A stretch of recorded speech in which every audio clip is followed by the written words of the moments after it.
அதே மாதிரி கேரளாவில் பார்த்தீங்கன்னா நம்ம எல்லா வகை கீரையும் வந்துட்டு இங்கே பார்த்தீங்கன்னா 2 வகை கீரை தாங்க. ஒன்று பச்சை கலர், இனி ஒன்று பார்த்தீங்கன்னா ரெட்டு.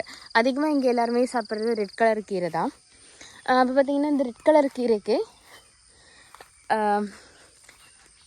அதுதான் பொரியல் பண்ணுவோம். அதுக்கப்புறம் இங்கே ஒரு கீரை குழம்புன்ற பண்ணுற ஒரு இது ரொம்ப கம்மிங்க. முருங்கைக்கீரை இருக்குது பார்த்தீங்களா, அது மட்டும்தான் கீரை குழம்பு பண்ணுவோம் இங்கே நாங்கள்.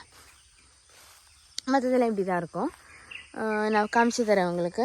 அழகாக இருக்குது நடந்து போகிறதுக்கு. இங்கே பாருங்கள், இந்த புல்லெல்லாம் க்ராஸ் பண்ணி இது மேலே வந்துட்டு பனி மாதிரி தண்ணி இருக்குங்க.